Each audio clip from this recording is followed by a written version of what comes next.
Good morning, good afternoon, good evening. This is Alan Burgos from the hashtag Walk with Lunch channel. Welcome and welcome back to our channel.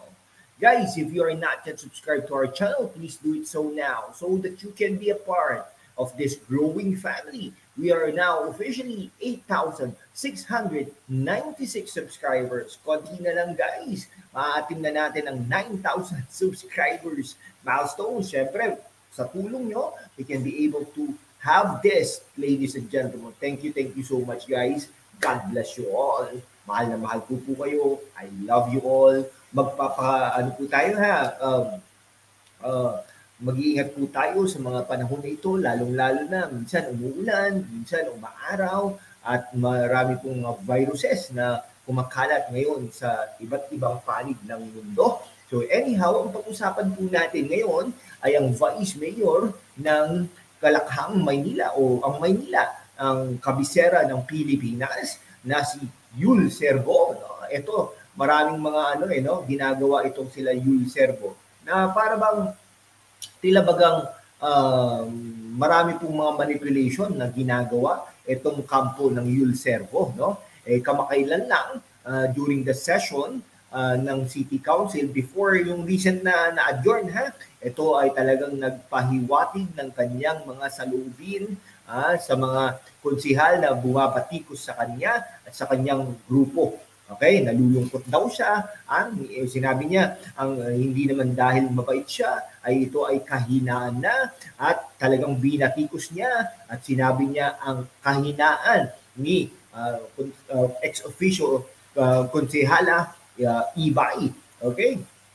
Tinawag pa nga niyang itong anak, si Ibay, ni Yul Servo, kumbaga. No? Talaga naman, bakit po gano'n? No? Tapos, nung binatikos na sinabi niya, walang ginawa, walang yung performance ng bata ay talaga namang hindi natutugma, no? Hindi natutugma sa isang konsehala diyan sa lungsod ng Maynila, no? Pagkatapos po noon, bigla pong nag-session adjourn. Ano ba ito? Matapang ba ito talaga?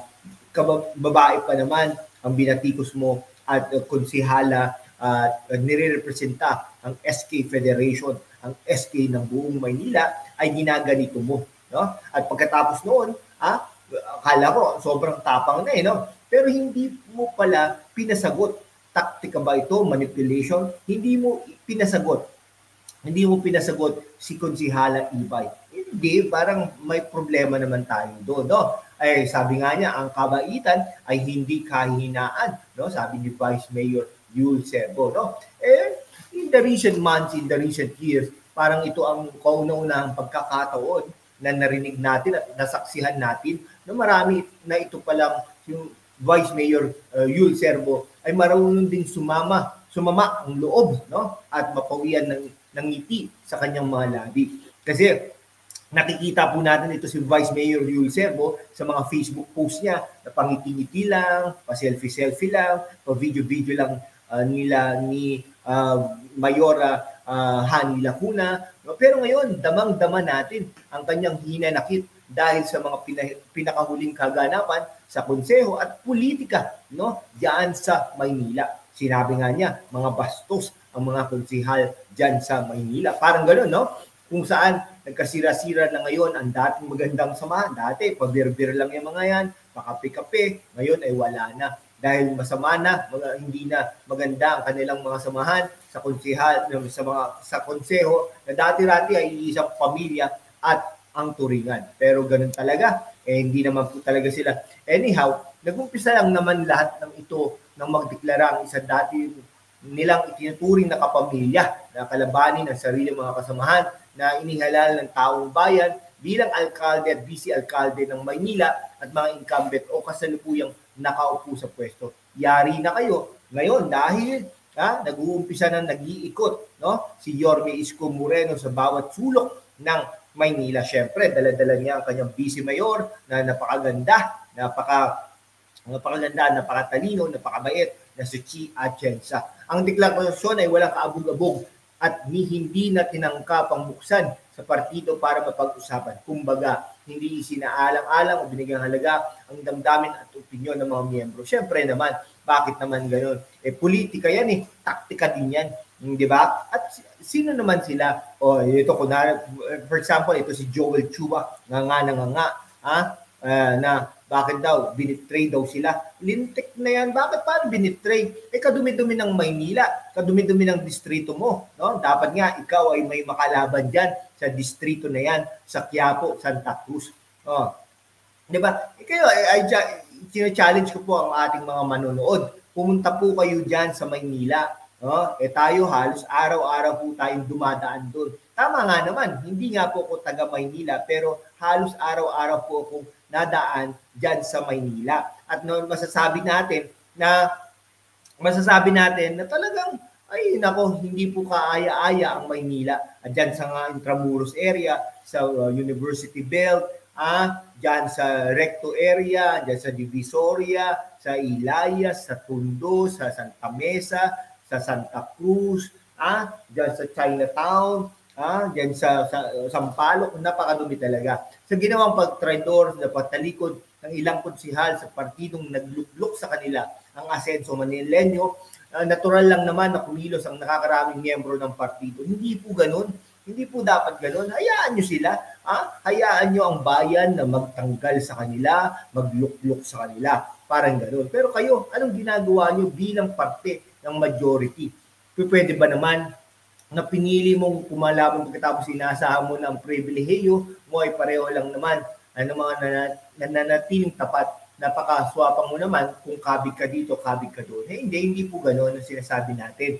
No? Ang sinasabi natin ay kung talaga tatanggalin nyo sila, no? Parte sila ng minority at hindi sila independent.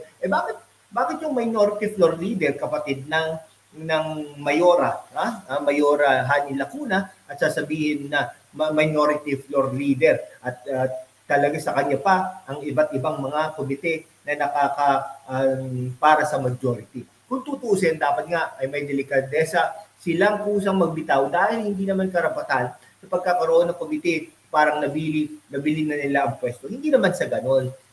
Pero sa tama lang na panahon, no? Ibig sabihin, bakit tatanggalan na agad ng pwesto?